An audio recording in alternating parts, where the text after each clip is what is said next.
a podcast to honor the gods. This better come with a sacrifice. Dave X Media.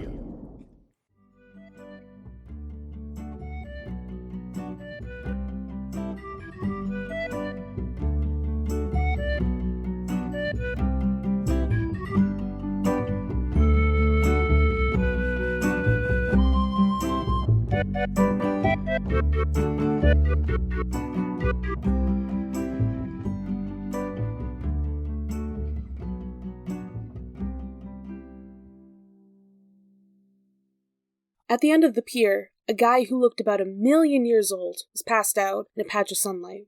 He wore pajamas and a fuzzy bathrobe that probably used to be white. He was fat with a white beard that turned yellow, kind of like Santa Claus if Santa had been rolled out of bed and dragged through a landfill. And his smell? As I got closer, I froze. He smelled bad, all right, but ocean bad. Like hot seaweed and dead fish and brine. If the ocean had an ugly side, this guy was it.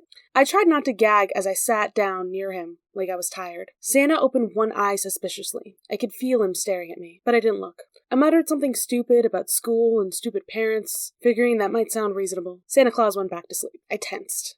I knew this was going to look strange. I didn't know how the other homeless people would react, but I jumped Santa Claus. Welcome to Of the Eldest Gods, where we discuss Rick Riordan's role as our godly parent. I'm Ray from Cabin 12. I'm Charlie from Cabin 13. And I'm Fran from Cabin 8. Hi, Fran. Welcome. Hello. Hi. Hello. So Fran, why don't you introduce yourself a little bit, tell us your pronouns, and how you got into the series and everything. So hi everyone, I am Fran, a funny lesbian author, from across the pond. I write gay stuff. I do my own Percy Jackson podcast. I got into the books when I was 19 and super depressed, and decided I need something fun and fluffy, and it turns out that this series was not it, because it fucking just... Oh, can I swear? I forgot. You can swear. This is a swearing pod. Please do. We love that. Okay. I always forget, because sometimes I swear like a sailor on mine, and I'm like, oh, I know some people don't. So, okay, cool. We talk about the accurate mythology. We can swear. Okay. We make no efforts whatsoever to be child-friendly. That is fair. But yeah, no, it fucking destroyed me, and I was like, why did I read this when I was depressed? But it made me feel better to a degree. I got a bunch of tattoos for it, and it's inspired a bunch of stuff for me to be more of a writer and doing awesome cool stuff. Follow me at A Dose of Fran. Fran is wonderful. So nice. That's so exciting. Thanks. Yeah, and I was on an episode of their podcast covering a thing we will get to in 10 years. So. Oh yeah. Oh yeah. My pronouns she they. I forgot to say that. Sorry. But yes, no, Charlie was on my podcast. It's a lot of fun. We cannot say a thing. No, this is the spoiler-friendly podcast, and yeah, I had fun going on there and being able to talk about things. Yeah, just let loose. Just let it all out. Yeah. Well, what the heck did we just read 5 minutes before recording? Unlike me, who did the reading. God. Fran, you get an A+. Yeah. I don't... Yes, you're the only one. How do grades work in Britain? They're kind of... Well, actually, no, hold on. In my time, they were similar to the US in that we did A stars. Actually, no, we did stars. You guys do pluses and stuff. We had A star being the top. But we also had other things, which we also had what was called a U, which means you did so bad it cannot be considered an actual passing grade. It's what's it called? I think it's unmarkable is what it's called. So you basically get an unmarked paper because you did so badly that they cannot consider it an actual grade. I have 2 of them. That sounds terrible. Oh, it's horrible. It really destroys your self-esteem. Yeah. We also then have, so you guys only go down to F. We also then so we have a further one. So we have F, G, and then U. I have a lot of G's as well, but I was always impressed with my G's because I got a G for German, a G for geography, and a G for games, which is basically PE. So I was just like, hey, I got G's for the G subjects. That's cool. Incredible. I considered it an achievement. You know what the G stands for? It stands for gay. That too, which I did also find quite funny, but I didn't say it because I was like, I've gotten enough flack at school, so I was like, I'm not going to make that joke. I made it a year later when I was out of that school. Oh boy. Yeah, our grading system's fun. You get whatever the highest star is. We both get U's. Emily, I feel like I can't fully take the A star because I did only read it 5 minutes before coming on the call. Well, so did I. At least you weren't reading it on the call, so... But yeah, I'm so just I'll half take slower at it. I'll get reading. like a C, like average. Good job. Passing grade. You passed. Clap, clap, clap, clap, clap. All right. So, within this chapter, where we wrestled Santa's evil twin. Krampus? Yeah, let's go with that. We conveniently get flown all the way to San Fran by those statue bros. And they are like bros, like party bros. And I love it's them. lovely. Thalia keeps her eyes shut the entire time. And once we get there, Grover reminds Percy we can get some answers from Nereus, the old man of the sea. And Zoe tells him they can find him by smell. And Percy's like, great, just send me off. I love all of you guys. You're so helpful. Percy does indeed smell a weird guy and catches him and has to keep hold of him while he does a cool shape-shifting sequence. Love that. The kind of wacky thing that would be animated in a Disney film, perhaps. Oh, they do. In The Sword and the Stone, they do it with Wizard... That's what I was thinking of, yeah. It's like... I thought you were just, like, generally just, like, referencing, just like, oh, that seems like something Disney would do. I didn't think you knew. I'm imagining the live-action Percy Jackson show with Walker, and then this is just an animated sequence randomly in the middle of it now. Amazing. Incredible. I would actually love that. Oh my god, when they have the dreams, it's all animated. Ooh, Please. that'd be fun. Disney, you should do it. I know you're not going to, but you should. Disney, hire me for Percy Jackson's writer's room. Hire Fran! Please. I swear, I think I've, like, done so many, like, please hire me on all social. All right. Percy catches this guy. Percy asks Nereus about the beast, and that beast is revealed to be our best pal Bessie, who Grover can absolutely understand. It turns out that Bessie is a boy, cow serpent, and also that he's the beast because of some sacrificing innocence Aslan type shit. Don't worry about it too much. Actually, do worry about it because that's the plot of this entire book, but yeah, plot twist. Anyways, Dr. Thorne shows up and tries to get Thalia to join the bad guy crew because mostly the timing works out really nice for them with the whole prophecy thing, so I guess that's fine. Percy calls camp for help, but only Mr. D is there, and Percy's not feeling that, so they're gonna just, like, fight and die. But Percy uses the magic word, please, and Mr. D casually saves all their asses. Because this is his best book. I love him so much. Anyways, we head off the bad guys, and Zoe reveals that the next destination is going to be her sister's garden, and she does not like that very much. Ta-da! Going home to the trauma. We love that. Yay! Yeah. Ooh. Every time I look back on the series, I'm like, why did my depressed brain be like, you know what, this is the series we're going to hyperfixate on for the rest of our lives now to help with this depression? I mean, it just makes it worse, really. There are happy things happening sometimes. They're very rare. It's I feel like any, like, actually popular kids book series is gonna be like that, though, where you're like, oh, happy fun times, these covers are so cool and cute, and then you get in there, and you're like, oh my god, the horrors. It's just Literally. all childhood trauma. That's what it is. Yeah. Maybe that's why I relate. Oh, that got dark. Yeah.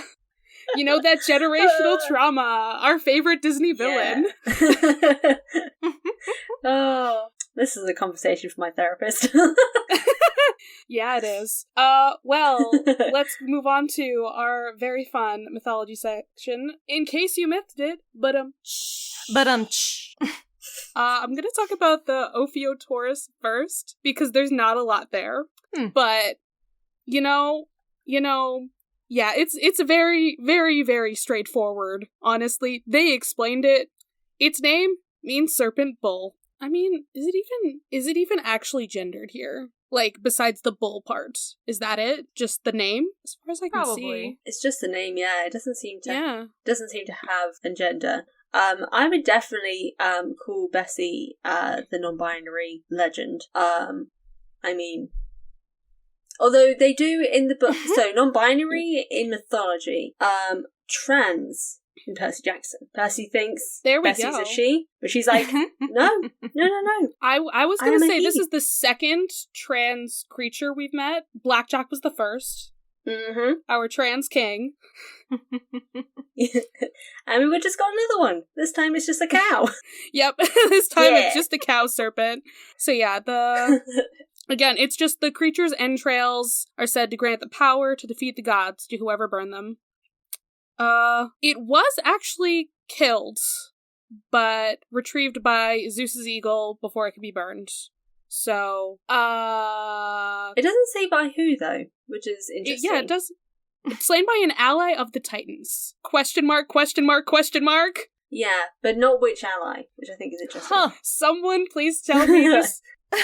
What a weird specific myth to be in this Percy Jackson book. Also interesting that, like, this creature came from chaos itself. Like, like, chaos that created everything. The first being, basically. Usually the first being. Like, oh my god, that's some deep shit. Bessie's sister is Gaia. Gaia is Bessie's sister. Fran, think about that for later, for your pod. Oh yeah, no, I will. I just thought it, just because I know the goddess Gaia. So a cow is a sibling of the earth itself. Yeah. That's just funny to me. Well, sometimes chaos also birthed Eros, like love, so... Yeah. But usually people go with the Aphrodite is actually Eros's mom thing. I don't love that as much. I'm like, yeah, give me primordial love. Give me that. But of course, the pop culture section here, we love that it references Percy Jackson. As it should. And also, the fact that the misgendering of Bessie is a reference to Rick's son Haley? Did we know this? I didn't know this. Wait. That's what it says here on Wikipedia. Okay, wait, hold on. Does this mean, or is it the son's name? Because I read the name Haley is like gender neutral. So like maybe especially if you're Texan, it's one of those. It's one of those type of things. I don't know a lot of guys named Haley, so. But technically, it is a guy name in certain areas. Yeah, I was going to say, here in the UK, that's definitely not a gender-neutral name here, I don't think. Because I remember reading it and just being like, I'm confused. Because, like, I'd seen the name Haley and just assumed that Rick had a daughter, and then when it's mentioned that Rick has, I think Rick has, like, 2 sons, doesn't he? Yes. And then I remember being, like, having that moment of, like, is one of them trans? Or just do they have a trans daughter? Like, just yay for Rick being, like, respectful of their child. And then I realised later, I was like, oh. As far as we know, no. Yeah. I realised later. Right.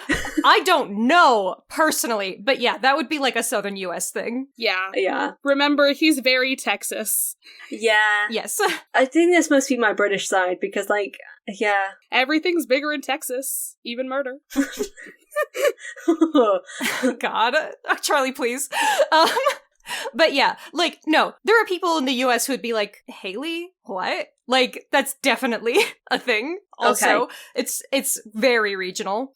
That makes sense. I didn't think about his name, like, too much. I was just like, okay, Rick's son Haley. Cool. And moved on from it. Never thinking, like, I've never actually met a boy named Haley, I don't think. But, yeah. You know. Yeah, me neither. Never thought about it. For me, so the reason why I thought about it is because, like, obviously Haley wrote one of the short stories, The Son of Magic, in, like, one of the mini things. And that was the first time I'd heard the name Haley Riordan. And so I didn't know that Rick only had 2 sons at that period of time. So I was like, oh wow, Rick had his daughter write a short story. That's so cool. And then later on I was like, huh? And then obviously, I think it was someone in the sub on Discord that told me that I was just wrong. And I was like, oh. Makes sense. So this is a reference for people like you, Fran. Yeah, it's a regional thing. It's a reference to all the English people out there. Don't be mistaken. It's an American Texan thing. Yeah, the only other pop culture is My Little Pony, which I do not remember. An Ophiotaurus in My Little Pony. But I will look for that. That's incredible, though. I love that. Well, let's go over to Nereus, who has a little bit more about him, besides his name. Alright. So, he's the eldest son of Gaia and Pontus. Oh. Like, this specific pairing, I would assume. Because, Gaia has her many husbands. The sky, the pit, the sea. But Nereus is, the father of the Nereids. Like all of those. That makes sense. All of those people. And he's also the husband of one of the pod's favorite goddesses, Doris, solely for her name. Because just like a goddess named Doris. I love it. I just imagine her knitting sweaters down under the sea. Being a grandmother. I don't know. This is what I imagine. So yeah, Nereus, old man of the sea. He also had one son, Neretes, who, if you know things in mythology like I do, that is the guy who, both Poseidon and Aphrodite, depending on the story, had a thing for. Yeah, a fun little dude. Very fun little dude. Got turned into like a shrimp. His hoe game was too strong. We had to shrimp him. Literally. Like, yeah, he got turned into a shrimp because he was like, no, Aphrodite, I don't want to go up, and fly I want to stay down here under the water. Goodbye. So she's like, shrimp, goodbye. Anyway, Nereus, the etymology is just like, nothing. That's not helpful. Huh. That is so unhelpful. I don't think that needed a whole section dedicated to it. It really didn't. Also, I want to say that, him and Proteus are, kind of conflated a lot. Yeah. It does seem like they might be conflated. Both called the Old Man of the Sea, both shapeshifters, with, the power of prophecy and such. Yeah, that's what I'm seeing here. But also, the first god of the sea before Poseidon? Which, wasn't there a titan of the sea? Yeah, so that's interesting. I wonder how the timeline works out there. The timeline in mythology never works out. Because I know there's Oceanus and Tethys, who were the husband-wife sea titans. Yeah, I think Oceanus... has he been mentioned? I can't remember if he's been mentioned. One of the old sea gods was mentioned. I can't remember if it was Oceanus, but it was somebody. Yeah, I think that was early this book, because we were talking about things shifting and awakening wars in the sea, so that Poseidon couldn't help us out very much. Yeah, it was Oceanus. I'm looking at my notes of what I have covered in mythology. Oceanus and Aegeus, whose name I could not pronounce. Yeah. Yeah, so Oceanus makes sense, yeah. So I think Oceanus in the terms of this series is the big titan bad, I'm guessing. Yeah. And then this guy is just kind of here. Yeah. Yeah, he's just chilling. He lost his job to the younger generation. And so now he has nothing better to do than hang out on piers and smell bad. Oh my god. I really don't get how Rick came up with this presentation of Nereus in this book, when I know there's not that much to go off of him, but it's the main quote that we've got here, I can't remember what it's in reference to do with theogony from Hesiod. I don't know what that is. I'm probably saying it all wrong. It says, father of truthful Nereus, who tells no lies, eldest of his sons. They call him the old gentleman because he is trustworthy and gentle and never forgetful of what is right. But the thoughts of his mind are mild and righteous. So, he's a good dude. So, and they've made him an ugly, smelly Santa. So, for those who don't know, the theogony is basically Hesiod trying to tell all of mythology in one story. Oh, God. Yeah. Yeah. Trying to put all of it into, one, timeline. A continuity. Yeah, it was really just the creation of the world, honestly, and then the names of all of the Nereids. He didn't get far. Yeah, but hey, guess what hero this guy, Nereus, has had dealings with. Guess which one? I have a guess. Does it start with an H, perhaps? Yes. It is, in fact, Heracles. Yeah. I wonder, is this the Heracles book? What a coinkydink. Maybe, possibly. Unsure. Heracles had to put up with a lot. He was, in fact, the for a Boston reference, he is the Duncan of mythology. He's on every street corner. Oh, God. Listen, you cannot go very far without seeing 50 Duncans around here. When Robert was over, they were making jokes like, you should name every Duncan that you haven't been to instead. Oh, Dunkin' Donuts, do you mean? Yes, Dunkin' Donuts. Sorry, Fran. Okay. I thought you were talking about someone called Duncan, and I was just like, is there a... I was like, I didn't know the name Duncan was so popular in the US. No, it's Dunkin' Donuts. It's so unpopular that wouldn't have even occurred to us.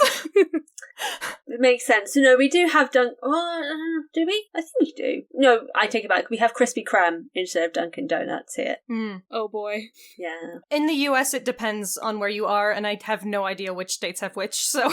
I mean, I know New York is the Starbucks state. I know that. Oh god, I'm going to be so poor when I come over to New York. Oh. Starbucks is expensive. Oh, New York is a nightmare. Like, you can't buy anything for less than $10. Like, it's... my little sister was there for a while. Yeah, it's ridiculous. Oh, I'm gonna be so They will poor. just upprice everything. Fran, just don't eat while you're here. Just... The whole thing is that when I usually travel, I bring some snacks with me, but I know that the last time I tried to do that, the security staff scared me, so I was like, I'm never trying that again. He's like, you're trying to smuggle things into the country? I'm like, they're just crisps. Why are you so mad? No, don't They're like basically dealing with Cheetos. customs. Basically, what I was trying to bring in was like the English equivalent of Cheetos, and they were so mad. They were like, no. Oh my god! I had to go cry in the toilet afterwards because they were so mad. Oh, I was like, they're just our snack. That's so rude. Yeah, he didn't seem happy about me just existing. Nah, customs is terrible. Sometimes people do not want to be doing the job that they're doing, and yeah, hoo boy. Well, of course. So the thing that Heracles does in mythology is exactly what Percy does. He's gotta wrestle this old man of the sea who may or may not smell. We don't have evidence for that. And he just turns into a bunch of animals. This also says that he's gradually replaced by Triton, who is, Poseidon's son, the mermaid guy. Interesting. I don't know. There's a lot of sea gods. Just the Greeks had so many gods of the sea. There's a lot of sea out there, to be fair. Not really near Greece though. There's only one ocean near Greece. Yes, but Greece is a bunch of islands. Oh yeah, but the majority, but that's still only one ocean though. A lot of the islands are still in one ocean. Yeah, but I don't know. I feel like it makes sense because they're so connected to water that it's important to their culture, Yeah. I do kind of get it, but at the same time I'm kind of and I admit it is the 21st century perspective. I'm like, but you're only in one ocean. Why do you have thousands of these guys? Think about it when that is your entire world. When that one little island is your entire world. Yeah. And I guess you have a god for each island, and then they have their mini ones because the kids, and then the kids and kids. A god for each sea, and yeah. There's god for each. There's a lot they each have their own segment. And admittedly, the ocean is fucked up and unpredictable, and so I feel if I was going to ascribe a god to anything in particular, I'd be that big water out there, fucked up. This little calm water, I like them. The last important thing I think about Nereus is his two daughters, Amphitrite, who marries Poseidon, and then the poor woman, Thetis, the mother of Achilles. Oh, interesting. Yeah, those two women really did not have that much luck. No, they didn't. No. Both I don't know if Amphitrite was forced into marriage, but Thetis was forced into marriage. So, Yeah. poor lady. Sad. So, to kind of go back to, like, why the characterization is like this in the book here, I would assume that, one, it's because the Heracles myth is what we're mostly basing this off of, and so to make that scene interesting, you have to make him be a funny little guy. And two, I would bet that it's so that he contrasts Poseidon. Like, Percy specifically says something like, if there's a bad part of the ocean, then this is it, when he smells him. And so he can't be like a chill, cool old guy like Poseidon is. He has to be like a smelly, weird old guy. I don't know. I feel like there's another way you could represent the not so great part of the ocean. Why is it a smelly old man? I don't know. Well, because he's also the old man of the sea. And I feel like that's also, like, influenced by, like, cultural stuff that, when you think of an old guy by the ocean, you know, there are a few things, but Rick tends to go for whatever he thinks is funnier. Yeah.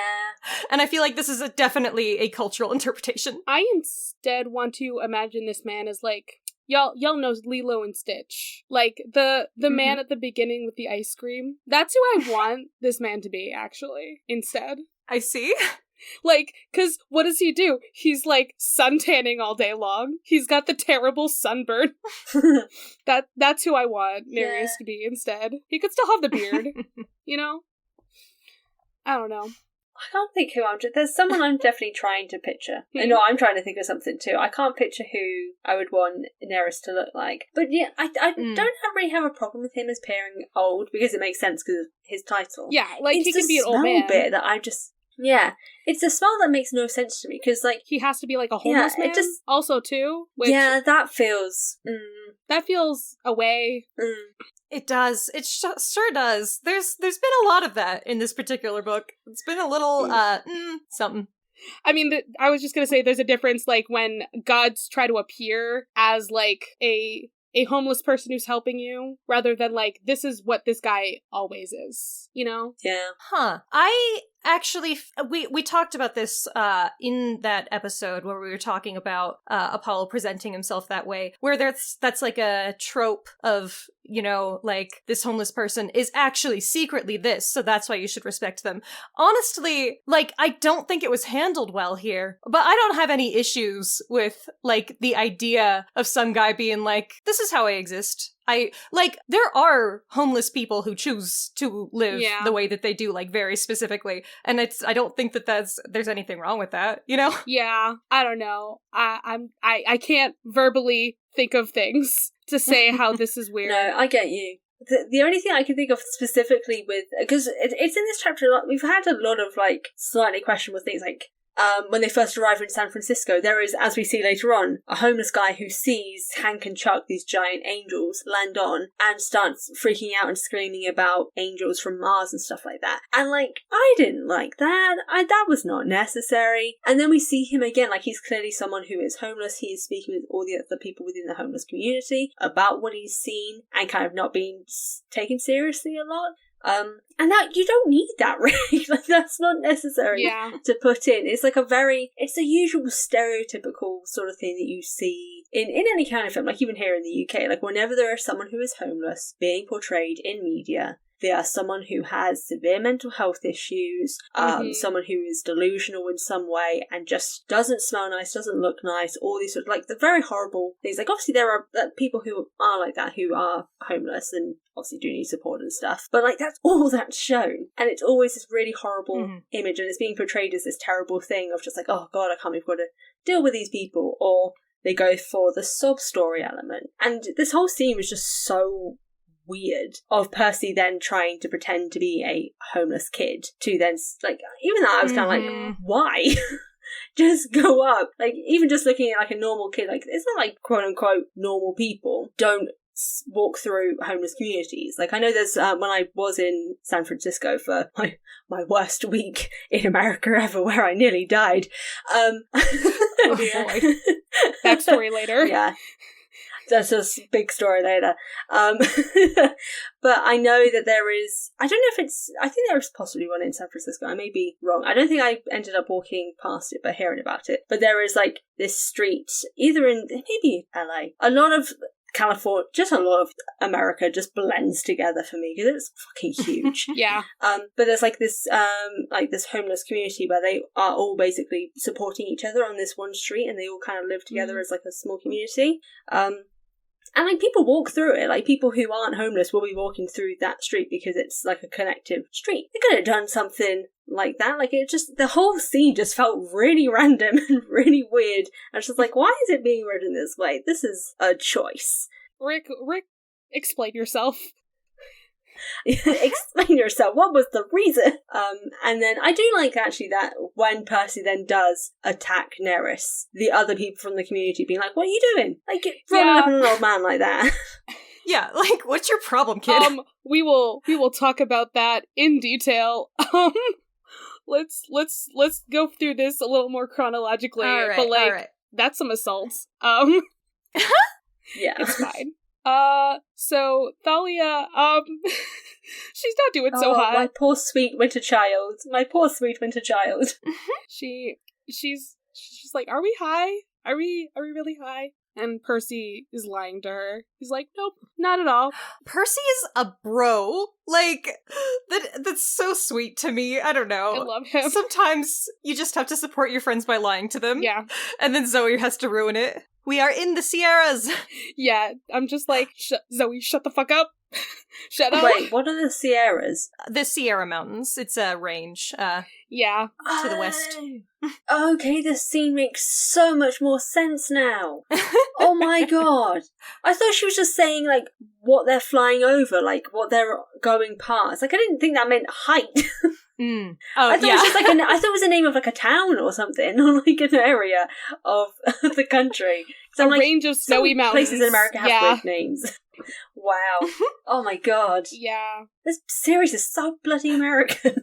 It really, really is. I've wondered before, like, how a lot of this plays if you don't live here specifically. Yeah. I know some things have changed. Like, we've had a few, like, I think it's particularly in, like, in Heroes of Olympus, but there's definitely some in the original series as well, where, like, specific brands and specific, like, things are changed based on location. Like, I think there's a reference to, trail mix for the US, and for us it was called like Weetabix, which is a specific brand of like cereal type of thing. So it was like a full change, and I remember reading it and on an episode with someone else where they mentioned the trail mix or whatever it actually was, because I don't think it was actually trail mix. And I was like, what the fuck is that? And they were like, wait, what did it say for you? And I was like, it said Weetabix. And they were like, what's that? So they do change some things, but the fact that they'll change brands, but it's like, there's so much Americana here. There is just so much. Mm-hmm. That's like the tiniest thing you can change. Yeah. Rick was just like, America? America. I like that. Yeah. It's like that thing of like the stereotype of when people from America are in the UK and someone asks, it's like, oh, where are you from? And they just go, they like name the specific place within America, like the name of the town. And I'm just like, that means nothing. Like, is it America? Yeah. Is the answer America? I mean, I can usually be like, I'm from, like, Boston, and people can kind of know where that is. Ish. Yeah. So that's okay. That's the bigger one, so we're usually alright. Yeah. Like, I'm not technically from Boston, but I can still get away with, like, I'm from Boston. It's fine. I went to Greece with one of my grandmothers, and she was telling people, oh, I'm from Maine. Fran, do you know where that is? So I already know where Maine is because of Once Upon a Time. Hey! But I never actually knew where Maine was. I just like, I didn't know where in the country it was. I was just like, it's somewhere in America. It's basically second Massachusetts. It's north. It's like on the Canadian border. Yeah. Oh god, that's actually when the moment you said like near Massachusetts, I was like, oh okay, so like no, second Massachusetts. Boston. That is a joke. That is. Oh okay. God. Okay, yeah, because admittedly, the moment you said that, I was just picturing like somewhere I've just put loads of states together. Like, I used to think Washington was, like, right next to Boston, and, like, Florida was, like, beneath Boston. Yeah. Oh, boy. Amelia, I also always forget there's, like, 50 of the states, because why? It doesn't seem like... Yeah, it's excessive. I can remember there's 50 because, it's an easy round number. Is that the correct term? It's an easy number to remember is the thing. Actually, I was going to say, I can't fully judge. Although aren't states, they're counties, and it's very different. It'd be like the regions within an area is what we go by. It's how we split things up. Like I'm in Oxford, which is nearish London by like an hour. Right. But I'm in Oxfordshire, which is the name of the county. So that brings in like lots of different cities and towns within that we have brand. Counties here too, right? Oh my god.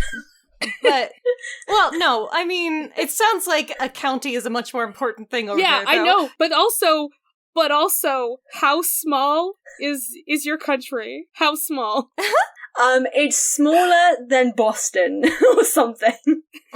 I don't think your entire country is smaller than Boston. It's smaller than Florida. Yes. Yeah, the entire country is smaller than Florida. Like we have ways to break up the states as well, besides just the towns. Right. So we've got the United States, and then we have, like, South and North and Midwest and all that shit. And then we have individual states in those, and then you've got counties, and then you've got cities. Wait, counties are before... It's just so fucking huge. Counties are smaller than states. Yeah. It's a grouping of, like, towns and cities. It would be Okay, so that's the same for us then. So I got really confused for a second, but that's because, there are so many different stages. Whereas we've just got, like, north, south, east, west, and then the counties.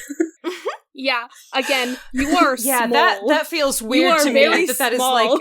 like hearing the word county in reference to a country is like, oh my god. Yeah, and that's technically not even just a singular country. That's 4 countries. Yeah, exactly. Oh my god. Yeah, we're fun. This is what it's like to have 2 ADHD people. Yeah, let's talk about Percy Jackson. Yeah, So they're in a place. They're flying. Wait, so the statues, they're technically automatons. I don't think we knew that last chapter. Mm-hmm. We just thought, like, they were statues. I did forget this fact. They were, in fact, like, automatons. So it's not like they're statues brought to life. They are specifically made by, like, Hephaestus. Yeah. Well, they were a gift from Athena, though. Did they mention they were dedicated to Zeus by Athena. Uh-huh. I mean, maybe Athena built them. Did she commission them, do you think? Maybe. She could have built them, or she could have commissioned them. I support either of those. Yeah. Anyways, they're party guys. They met some lady statues, and like, Hank and Chuck. Hank and Chuck. God. I love it. They're great. Beautiful. I am a bronze statue. Also, very nice of them to take us all the way here. Yeah, I'm sorry. I love Zoe, like, shooting arrows at the target signs. Yeah. I want to know. Fran, does that translate? Do y'all have targets? No, we don't. But I know what target is because I watch a lot of American TV, so I know what it is. We just don't have them. I'm just wondering if it's, like, the target sign just with the target logo, or if it has the dog. Because then she's shooting the dog in the eye. Because he's got the Target logo on his eye. Yeah, and I feel like that was probably more common back then. I feel like I don't see the dog anymore. Yeah, definitely don't see him anymore. But, like, Zoe, she'd be like, that's an animal with a target on it. Okay. Yeah, she's a hunter, I guess. I guess that checks out. Oh my god. Oh dear. Yeah, so we learn about people seeing through the mist. That's pretty cool. Yes. I guess we didn't know that before. Well, you know, it's a reasonable conclusion you could come to once you meet Rachel. But the interesting thing is Percy having the epiphany that, oh, my mom's like that. Like, and just knowing that, like, Sally is probably more perceptive of mythological stuff than even Percy is, because he can still be fooled by the mist, and, you know, so she would have seen, like, Tyson's single eye and stuff. I do love that theory of, like, there's, like, this theory going around that Sally knew Tyson was was a Cyclops the whole time. And just from the get-go, the moment he bonded with Percy, she was like, this is my second child. I will protect him. Okay, Yeah. I have one problem with that, and it's she didn't ask him to move in. Maybe she did, though. Maybe she did, and maybe Tyson just didn't think he could. I don't know Because, like, Tyson about seems it. the sort of person... Or maybe she didn't know that he lived alone for a period of time. Or maybe when she tried to take him in, she wasn't allowed to. Because, like, obviously, foster care system sort of situation. Yeah. She definitely knew he was homeless, though. Yeah, so it must be like, it'd probably be like the foster care system, or maybe the school wouldn't allow it, or something like that. I feel like she probably wanted to, but probably wouldn't have been able to in some way. Yeah, that's my one, like, thing. Like, Sally, you should have just adopted Tyson. Like, full on. Why didn't you? Yeah. Oh, but he's not in the system, is he? So maybe she tried to, but that's why it couldn't happen, because he's not in the system, so she wouldn't have been able to. I mean... They also didn't know where he lived. They didn't know where he lived in terms of where he stayed. Fran, to bring up another piece of media we love, Emma wasn't in the system. She was not a citizen, and yet... But she was a baby. She was in foster care. She was a baby. Yeah, but she was a baby. So she was found as a child with no identification, so they then give it to her. Because as I learned from Person of Interest, you don't get a... Explain Pinocchio. Yeah, Pinocchio is the one who can't have ended up in the foster care system properly because he was much older. But Emma could have, because social security numbers, which are then given to foster children and, you know, people in general, don't occur until the child is closer to 6 months old. That is when the first ever social security number is given, even to those who are in this... I didn't know that. I know this from Person of Interest, so that's why. Because there's an episode where they have to look after this child that literally just that day got their social security number, basically, because they were 6 months old. And so they got their social security number that day, and they became one of the numbers that they had to protect. So that's literally the only reason I know. I don't know if it's true, but I'm assuming it is. I mean, television, it definitely doesn't lie to you. Never. Never. The only reason why I think this didn't lie to me, because they did do a lot of research into, like, how these sort of things worked. Because Yeah, I would trust Person of Interest. I haven't watched Person of Interest, but just, like, by reputation. It's such a good show. I would highly recommend it. It's a lot of fun. But anyway. I love the joke by the angel dude, where he's like, we can blend in with the pigeons. And the kids are just like, what? Just come on. And he's like, lighten up, kids. Children.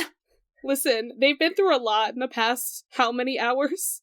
Yeah. We're still traumatized from Bianca. Yeah, and it has not been that long. No, it has not. It's been 2 chapters at this stage. Oh, God. If that. Yeah. We got over it by saying damn a few times. Wonderful. So, hey, we made it to the West Coast, guys. Annabeth and Artemis are somewhere here. I don't know. I stopped at that line and I'm just like, yeah, they are somewhere. Percy, we don't know where. The West Coast is not small. No, even I know that. The quests in these books are real rough. Like they didn't know where the underworld was. They're just like, go west again. At least in Sea of Monsters, we had an exact location. Yeah. Technically, they do find where the underworld entrance is, but by pure coincidence. They got lucky and pure coincidence when they stumbled onto Medusa's lair, because she had a card for DOA. Yeah. Like, pure coincidence. We haven't had any of that. To, like, Persephone's garden or something? Yeah, which I do find really funny. I have questions. Alright, so, yeah, we gotta go follow the smell, find Nereus.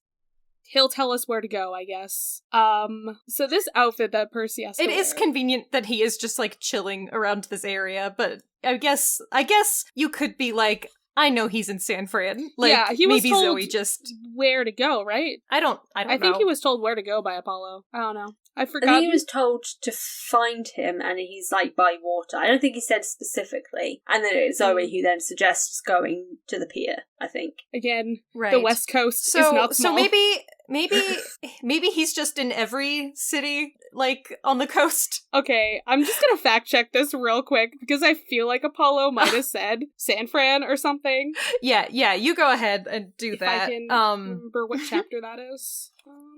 Yeah, so then they do indeed go to get Percy, like, some Yeah. homeless child clothes, like, quote unquote. He said San Fran. Yeah. Yep. Okay, he did. Okay, that's good. So, perfect. Floppy rainbow hat. Everything makes perfect sense now. Love that. Also, I am wearing a giant, flannel shirt that is very large and needs to be ironed. So, I am dressed like Percy today. Closet cosplay. I just need a rainbow hat. Still don't get why he dressed up as a homeless kid.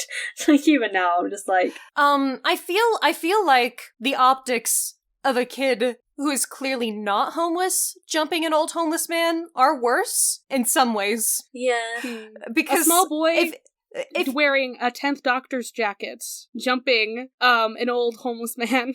I'm sorry, he's wearing the 10th Doctor's coat. He is. This is canonical. God. Yeah, I guess that makes sense in terms of it. But, like, he doesn't look the best in general. Like, they've been beaten up quite a lot. So he probably already, in general, looks like a roughed up kid, even without a change of clothes. You know, he's probably got ripped up clothes. Yeah, he probably would have been fine. He hasn't showered in a while. Yeah. He probably still doesn't look great. I feel like they're just overly optimistic on how, like, put together they all look. Yeah.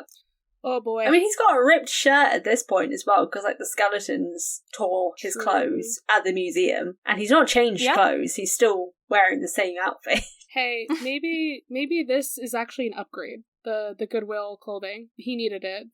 He needed a new shirt. I don't know. Yeah.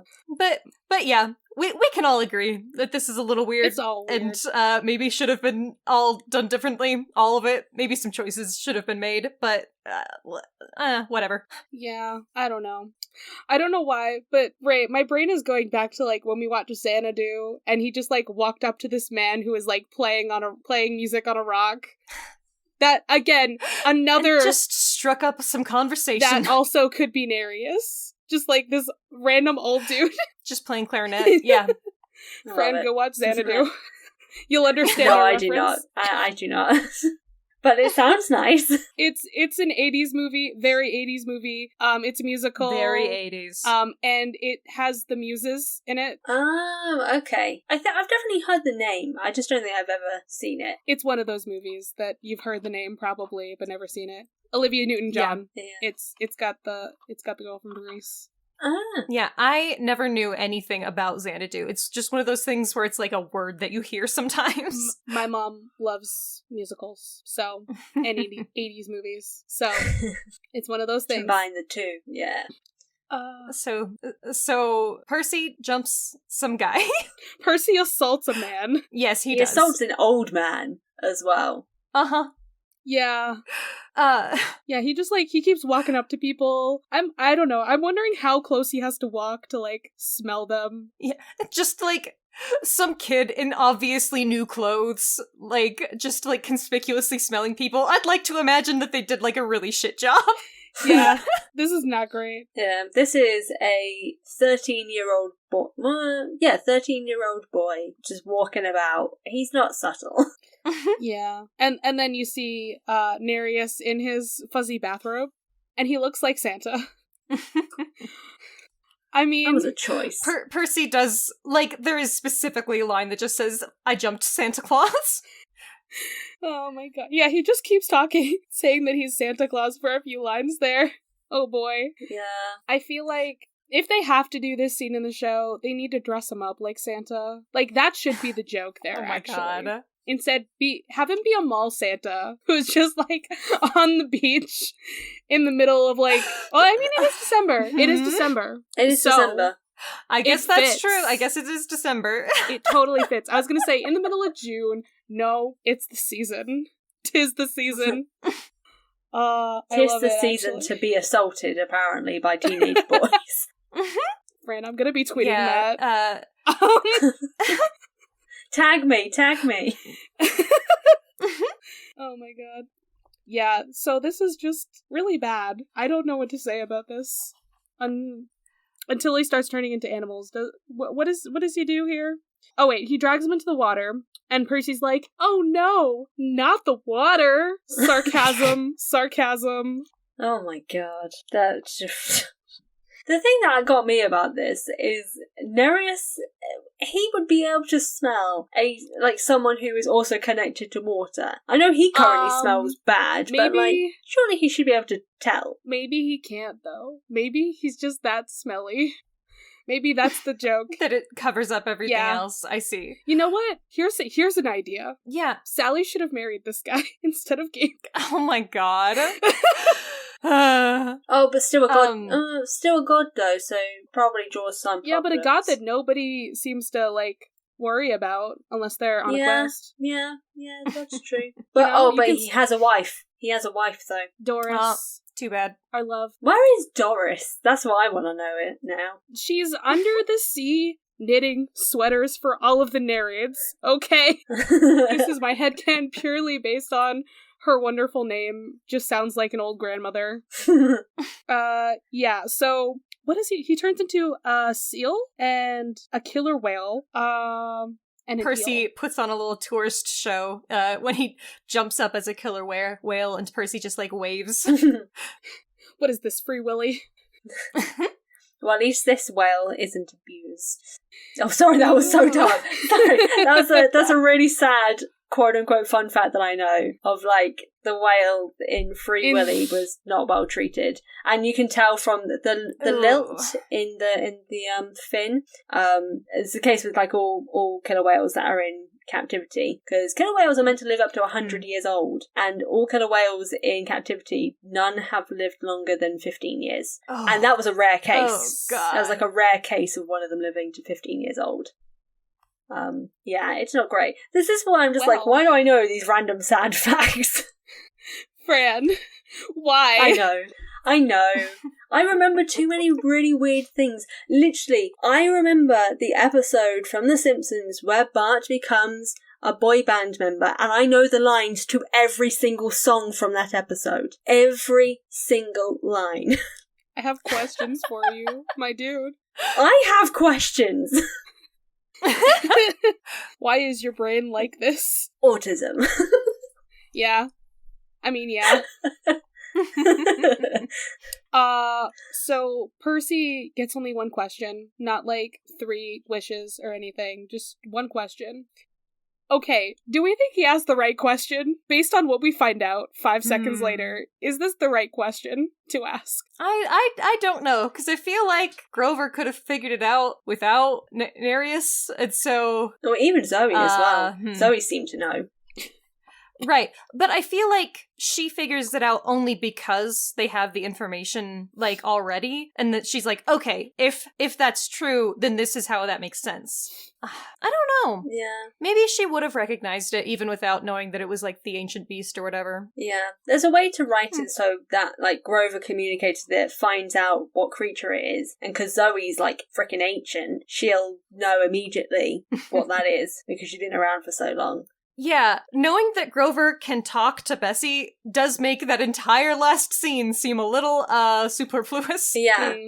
Because, technically they didn't even need to go to Nereus, technically. Because Grover could have spoken to Bessie at some point. Because after speaking to Bessie and having this whole scene with Mr. D afterwards, when we meet Dr. Thorne again, we immediately then find out where we need to go for the finale bit. So it's not like we needed to ask where Artemis and Annabeth were either. Yeah, the whole Nereus scene is actually completely unnecessary when you think about it in the larger picture. There's a way to write it with just one teeny tiny change that makes literal no difference story, except Fran, he's teaching people mythology, so you gotta have. But he's teaching it wrong.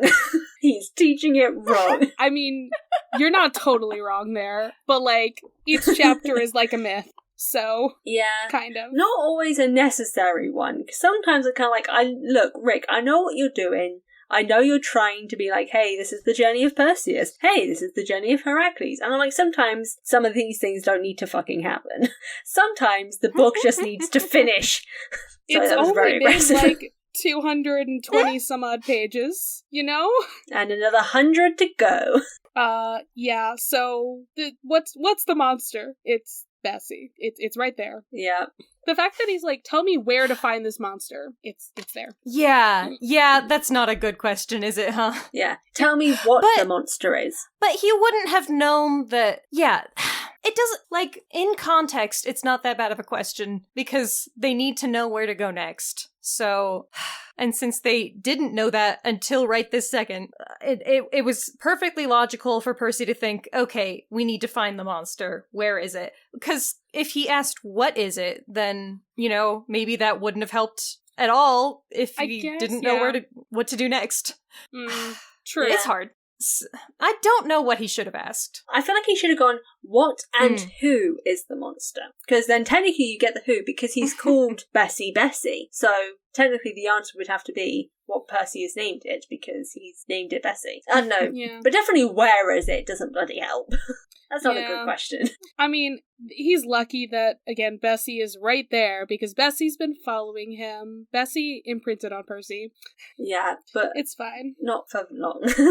Yeah.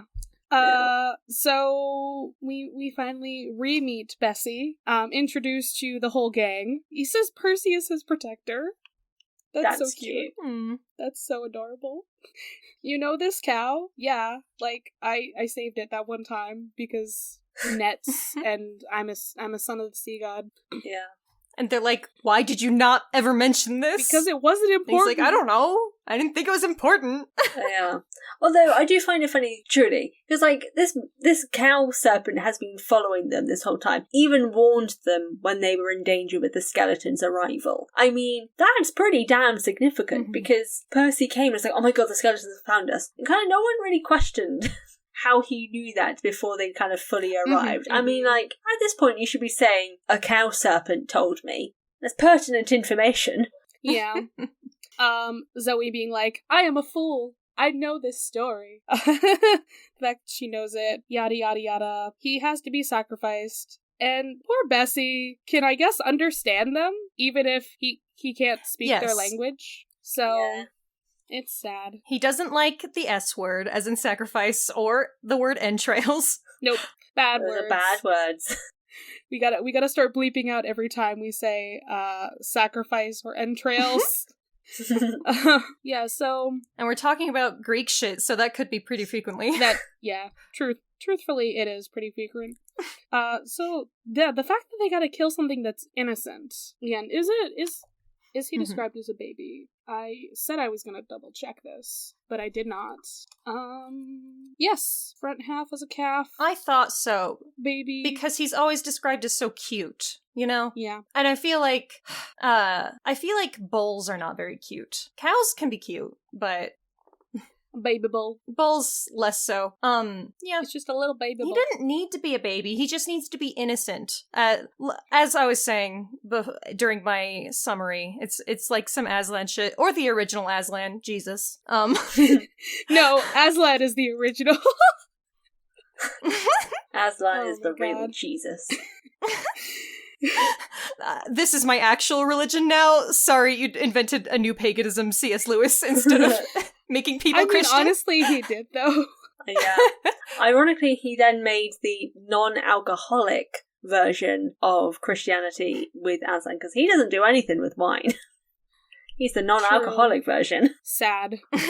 But also, furry Jesus. Furry Jesus. The cousin of Simba.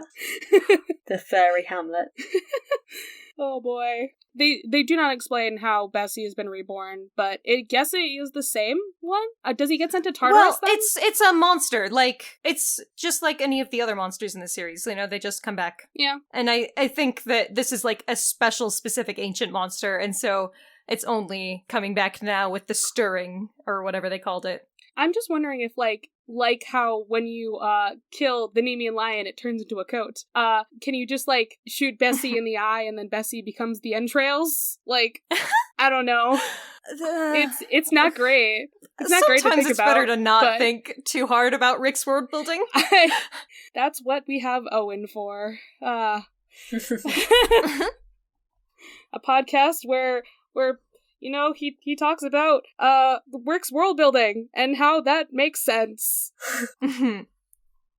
Okay, so we bring back the French accent.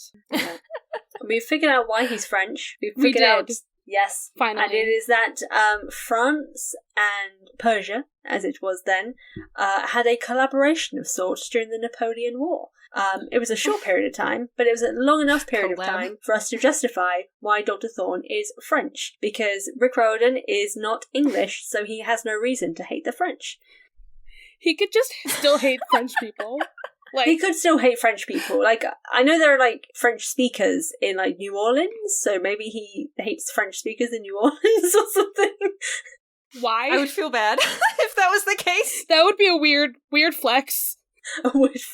or French Canadians. French Canadians could be a reason. Well, the Canadians are just Lacegronians, so... Oh, yeah, that's true. I mean, there's a lot of God. Canadian monsters. I mean, I feel like French Canadians could be the reason why he made Dr. Thorne French. Maybe. Or it could just be fucking Napoleon. It could just be Napoleon. Wonderful. I do think it's funny that Dr. Thorne looks like really shitty now. It's been like 1 week and he's like, hair has grown out.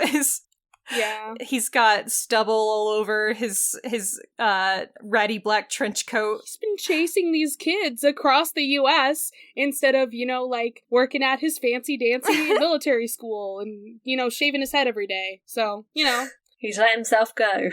Interesting that he's like, the gods banished me to Persia. Okay, sure. I feel like they didn't care enough about you, but sure. Yeah, I don't know that that's how that worked. Yeah. Yeah. Especially as, who was it? Was it you, Charlie, or was it you, Ray, who mentioned that manticores were actually originally Persian mythological creatures? Yeah, Charlie was talking yeah. about that, but yeah. Just the irony. Feels a little strange. The god banished me here, which is why I'm now a Persian mythological You figure. live here, bro. I mean, I think the stories might still be, Greek in origin, but, I don't know. It's always hard to tell, but it does say Persian monster. So... Interesting. Mm. Like how Rick has kind of mixed that a little bit. It's like, yeah, let's send him to Persia. I know he's originally Persian, but let's act like he was sent there. I don't know. So he's mocking the skeletons, and because he wants to finish them off himself, I guess? Alright, bud. Let's see how that goes. Oh, not great. No, not great. Yeah, this is a fun time where we're trying to make Thalia evil. How's that working out? Yeah. Yeah. There is mild temptation, but she doesn't fall for it. There is, and she seems kind of tranced by it, which is interesting. I'm wondering why that's happening. Yeah.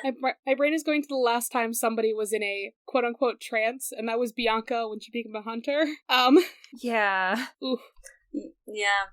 And it's a weird thing. Like, I felt like the reason why they put Thalia in this trance thing is to make it seem like she's more easily swayed than Percy, because Percy's better. Because, Percy was asked to join before, after he'd went through this terrible thing in, The Lightning Thief, and yet he didn't even consider it. Whereas Thalia, she's being offered the opportunity right now, and she's considering it. It's kind of like, okay, just say that you think Percy is better. Because it's not true. But, there's some competition that's being put here in the narrative of Thalia could actually be tempted, but Percy could never be. And I'm like, well, that's stupid. I mean, Poseidon didn't turn him into a tree, so, maybe she's just I really want to kill my dad, because he turned me into a tree instead of saving me. That wasn't helpful. It has been a through line in the narrative that Thalia resents Zeus, feels like the gods kind of abandoned her. A lot of things that Luke also felt, that was his reasoning and whatnot. I don't know. Because on the one hand, I don't particularly like it because clearly the bad guys are in the wrong and she knows this. They kidnapped her friend. But at the same time, she hasn't been here. She hasn't had the same experiences that the other kids have. And so she, says earlier, Luke never let me down. And it's like, he did kidnap your friend though, so Yeah. I would say that that's pretty bad, but Yeah. I get where it's coming from. I don't like it very much either though. Yeah. I would see, the whole thing is, I would half get her possibly being swayed if it was Luke saying it. It's the fact that it's this actual monster saying it that makes no sense to me as to why there's a possibility of being swayed. But then the additional part of, like, what you're mentioning there of, like, how, you know, she's been screwed over by the gods. But, like, so has Percy. Like, he had his own dad say to his face, "You should never have been born." I mean, that's horrible to hear from your own dad, who abandoned you for years and left you and your mum with an abusive stepfather. I mean, like, there's definitely a lot of reasons for him too, but then we're never given the sense that he could ever be tempted by such a thing. So it's just, I mean, it's a writing issue that I have with Rick's of, like, the amount of plot armor Percy is given of just, like, he is this unbreakable, completely loyal guy, and I'm like, but he's also a teenage boy. I mean, like, who hates one of his parents to a degree. I have the opposite problem. I feel like it's almost ridiculous to be tempted at all. I'm like, why would Thalia ever want to go with these assholes? Like, clearly they want to end the world. That sucks. Yeah, I mean, I also have a problem with his writing of the villains. I mean, maybe she's just, like, tempted by, like, I don't know, is she tempted by the power? Is she tempted by, like, I could save all my friends instead and, like, trick them or something? Like, we don't get inside of her brain on this one, so we don't know. Yeah, I don't know why she's tranced here. I feel like her reasoning for why she would want to do this is really unclear. I don't know if it's going to get into it later, but if it doesn't, I feel like this is kind of weak. Yeah. Also, how can... He's telling Thalia to summon Bessie. How was she able to summon Bessie? Because it's... Yeah, that's not explained. They keep saying something about, like, the big three kids being connected to Bessie somehow. And maybe that's just because of the main prophecy and, like, that being... But, like, you know, it even, like, in this chapter, Bessie goes right up to Thalia and, you know, Thalia puts her hand on him. Like, it's a whole thing, I guess, that he's attracted to big three kids. I don't know. Yeah, it's definitely not well explained. Because also it doesn't even tie to the original mythology, because it was someone from the Titan side who summoned the Bessie of that time. Like, it wasn't one of the kids from the other side being tempted to join the other side. So the mythological logic what Titan it was. I want to know. It's a generic, unimportant Titan. You want to know who to put on your hit list for killing Bessie? I do. I really do. All right, what's next? Well, we bring back fart arrows, and honestly, I thought they left those at camp, because I don't think we've seen fart arrows for this entire quest, have we? Yeah. Not that I remember. Like, why didn't we send a fart arrow into the mouth of the lion? Come on, that would have been great. Like, kill it with fart. I think that you just want to do that. I don't know that there would be any strategic value to doing such a thing. I want it to happen, okay? They gotta save these fart arrows. They're important. I want it to happen. Then we have the guidance and help of Mr. D, from which Percy calls. Who really just wants pizza. Yeah. Can I just say, I love the fact that Percy is so pissed off that Mr. D is the one who answers. Firstly, when, like, he just said Camp Half-Blood, he didn't specify who he wanted to call. He was upset that Chiron wasn't there. I'm like, bitch, say his name. Say his name if you want to talk to him. And also the additional fact of, like, oh my god, Mr. D's not going to help us. And Mr. D's immediate response is like, well, if you asked me, maybe I would. Because, like, he didn't. He just was like, oh, well, you're not going to be helpful at all. I'm like, ask the question first. Yeah, he's just like, where's Chiron at? You know, I want to know what happens if you get the location wrong of the person. Like, if he'd said Chiron Camp Half-Blood and he wasn't even at camp or something, where would the iris message go? Yeah. Do you have to specify the location? I feel like you do when you say the person's name. Because every time Percy said the person's name, that's how it works. But this is the second time that Percy's just said Camp Half-Blood and no name. And the first time was in The Lightning Thief, and he wanted to talk to Chiron, but Luke answered instead. Yeah. Second time, he did it correctly by mentioning Mr. D, Camp Half-Blood. And then this time, 6 months later, this book is, he forgot to mention someone's name. So he has no right to be mad. And also, he can continue to not have any right to be mad by saying, oh, well, you're not going to help us, because he didn't ask if Mr. D could help. I mean, literally, the moment he asked him, Mr. D helped out. Sometimes you just need to ask. Literally, just say, hey, can you please help us? Like that's all you gotta do is ask a god, hey, can you please help? That's it. Okay. But Percy does not have any reason to believe that that would work with Mr. D. No, but you gotta try. Has Mr. D in any previous book given us any indication? Remember early in this book? In this book, he has actually given us indication he was cool. Yeah, I was gonna say, in this book he's been alright. Remember earlier in this book when he turned Percy into his therapist, just like complaining about heroes and everything? Yeah. Yeah. And how much he hates them all. Yeah. I mean, he'll help them if they ask for it, but... Apparently. I did also like that Zoe said, hey, call on your dad for help, save Bessie. And he's like, no, I'm gonna stay with you guys and help you. And I think that was cool. Mm-hmm. He's a team player for once. We know that Percy is self-sacrificing. He would never leave his friends in a dangerous situation where he would be safe. Yeah. Never. Exactly. Yeah. So, also the fact that Dr. Thorne wants to just kill everyone but Thalia. Okay, keep Percy alive too, just so you have a second option, maybe? I think the only reason why he won't keep him alive is because Percy has been asked before whether or not he'll join, and he's basically done an absolute no. Like, he's already shown that he can't be tempted, whereas Thalia at this point has shown there is the possibility. Because, like, Percy hates Luke, hates everything that's happening with this, but Thalia has a relationship with Luke. She has a history. She's not seen this darker side of him, so it makes sense that he'd want to get rid of everyone else who could possibly influence Thalia away. Also, I also think Dr. Thorne hates Percy as a person and would like to kill him. That too. I mean, I think the way to get Percy to destroy the world is you kidnap one of his friends and say, hey, destroy the world and I'll let your friend live. Basically. I feel like that might be a hard choice for him. Would it? Because of his mum.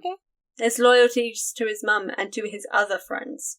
I don't think he would save one friend if it would destroy everyone else. No, we actually did this in the first book. Did we? Percy would leave his mom behind. He would. In order to, like, complete his quest. Yeah. So, it was hard, but he did it. Yeah. Under certain circumstances. Yes. Yes. So apparently Percy would not let the world burn for one friend. No. In most circumstances, he is usually utilitarian. Save the many, not the few. I'm just saying. I don't... In only certain circumstances. Just because he has lots of friends, I feel like he wouldn't be like just this one particular friend if it would mean all the other friends. I see. They take out all of his friends and are like, we'll keep Camp Half-Blood alive. Everyone who is in Camp Half-Blood, Sally just goes there for the day. We'll keep all of them alive and then kill everyone else. I think he would struggle. Exactly. Yeah. That would technically still be utilitarian, though, because in terms of Camp Half-Blood, they are, in a sense, the strongest of the world's group of people, so they would be the best defense later on. So it's just genocide? I so don't like that, it's just genocide of everyone else? That feels eugenicism. Yeah, unfortunately, that is the problem with utilitarianism, not great. The thing about Percy is that he would not make that decision. Percy would flat out refuse. Like, no matter... Percy is a third option type bitch. Like, yeah, it's that. like in that Spider-Man movie with the bus and Mary Jane. You just don't choose. Yeah. And maybe it works out for you, and maybe it really, really doesn't, and you lose both. Yeah. So he's not Doctor Strange. I'm just saying, there are circumstances where you could still manipulate him, potentially, there. You just... I understand. Yeah. I'm just saying. It's the best option. So, Grapes to the rescue? Grapes of Wrath? Hey, this is so good. It's so fucked up and evil. I love it. I love that Rick is giving us, like, Dionysus and madness and, like, wildness and, you know, it's very nice. No one got turned into a dolphin, though. I'm upset. Disappointing. We're like, at the pier and everything. Like, what's the point? Come on. More dolphins. Not enough dolphins. I feel like they were like, I don't think the readers would like that very much, because we even specify that the mortals are gonna be fine after after the madness wears off. It's just like they're a little high. It's fine. It's all good. And down Mr. D goes and gets some pizza. Good for him. He deserves it. Yeah. After letting them know where they need to head next, which is Zoe's answer, which is home. He called Percy by his name. Oh, I somehow completely missed that. Yeah.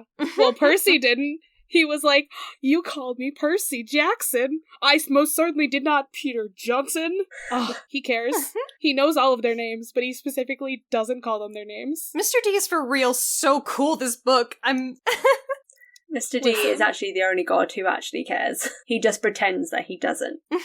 It's because he's dealing with children, and like it's weighing on his soul a little bit to like not be home with his wonderful wife. Yeah, like, and the additional bit of he used to be one of them.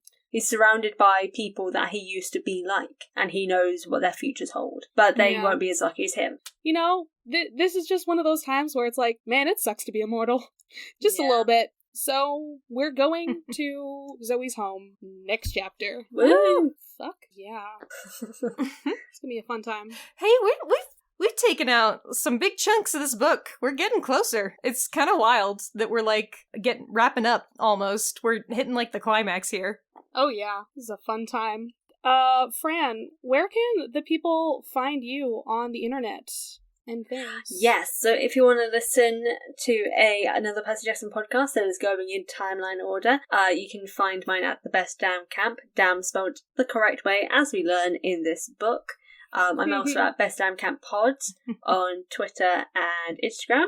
You can find me at A Dose of Fran on Instagram, Twitter, and TikTok, where I do all my booky stuff. You can buy my books, which are everything gay, currently Gay Tarzan, which is called Home to the Wild, which is out right now. It's going to be a 3-book and 4 short story series. So a book and a short story a year for the coming years. And I have a Celtic mythology gay stuff coming soon as well. So all that stuff's on my Instagram and things. So buy my books, because I'm also very poor.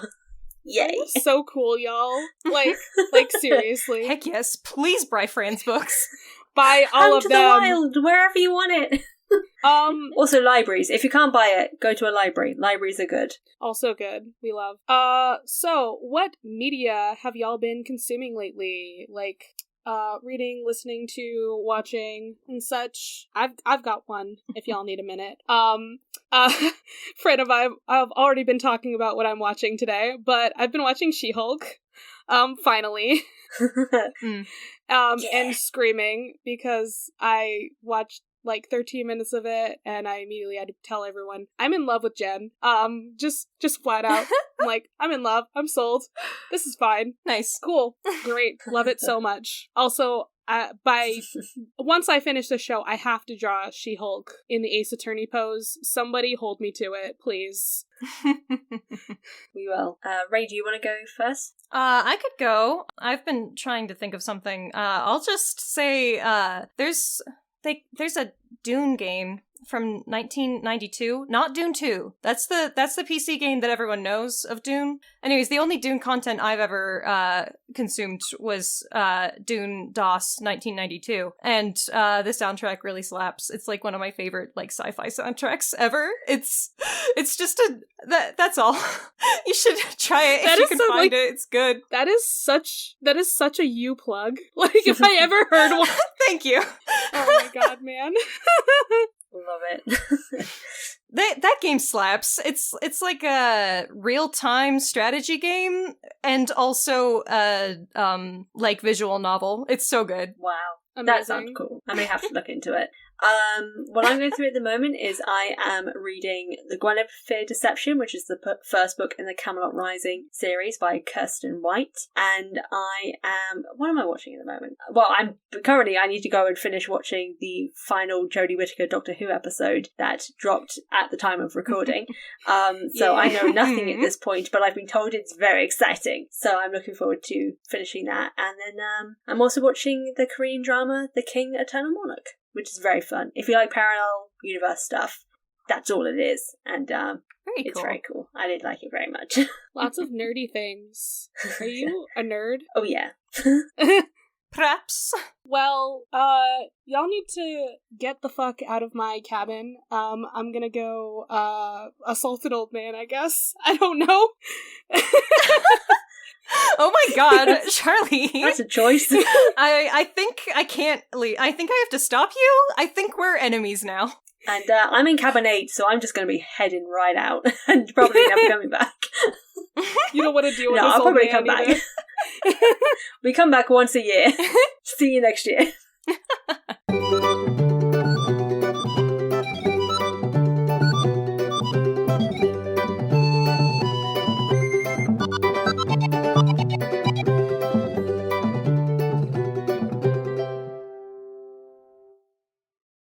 You can follow the podcast socials at Of the Eldest Gods Pod on Instagram and at Of the Eldest Gods on Twitter. You can send an Iris message to us through oftheeldestgodspod@gmail.com. If you'd like to support us financially, go to patreon.com/oftheeldestgods. By becoming a patron, you can join the Movie Night Crew Network server, where you get to chat with us and hear some no-context spoilers about episodes we are recording. I personally recommend the $5 tier, where you get access to Against All Odds, our bonus show where we talk about basically anything vaguely related to mythology, Percy Jackson, or whatever we like. We also have a merch store on TeePublic, where all our designs are made by Charlie.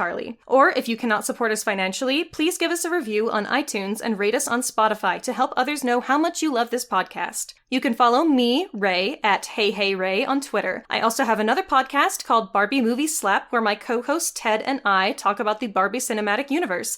You can check out that podcast Twitter at Barbie Slaps. You can follow me, Charlie, at GreenPixie12 on most platforms, but on Twitter, I'm at GreenPixie123, which I'm totally not salty about. I also have an art Instagram that I sometimes use at GreenPixieDraws. I sometimes do the YouTube thing on my channel, Charlie Mack, that's MACK, and I also have another podcast on the network called Fandoms Gone Wrong, where my mom and I talk about movies, TV shows, books, whatever other fandoms we enjoy. You can find that on all the major podcasting apps. Our music was written by Isabel Strauss-Riggs and recorded and edited by Ian M. Riggs. You can find Izzy at Kane_I, that's I as in the body part, on Instagram and Twitter. She also currently makes video essays on the YouTube channel Kane I. Feel free to message her about making music for your project or editing your podcast. Of the Eldest Gods is proud to be a part of Deus Ex Media, which features great podcasts like My Cabbages, an Avatar podcast that follows the true hero of the Avatar The Last Airbender series, the Cabbage Cart Guy. Coffee, tea, honor, cabbage. Long ago, the four elements lived in harmony. Then, shit went totally cray when the Avatar attacked. Only the Cabbage Man, merchant of fine cruciferous vegetables, could stand against his trolling. But when the world needed some dank veg, he vanished. 10 years have passed, and my partner and I have started a new podcast. My Cabbages! An Avatar podcast. A weekly show about Avatar The Last Airbender. Whether it's Sokka's new line of cologne. Hey, look at you, sitting there on a seal. Well, now look back at me. I'm on an even bigger seal. Now look away. D&D related antics. You have to make an acrobatics check for that, and Aang just like unzips his pants and whips out his D20s. He's just like, I got this. Or randomly breaking into song. Go bending waterfall. We'll stumble our way through the greatest show ever made, one episode at a time. You can reach us at CabbageCast, which is our Twitter, or subscribe wherever you catch pod. Rotten cabbages? What kind of slum do you think this is? Of the Eldest Gods is based on the series by Rick Riordan. Right now we are discussing Percy Jackson and the Olympians. Remember to follow us on your favorite podcatcher and meet us back here every Thursday.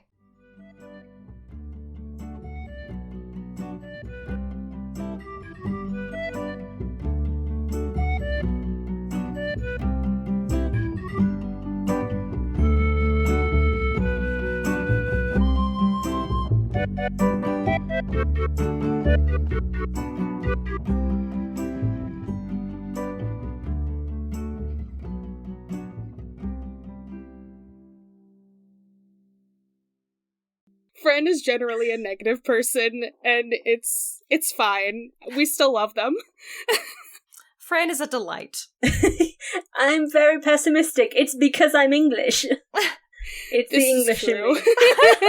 I'm the Scottish. It's the English and Scottish in me. We hate everything. Quite the combination. Dave X Media.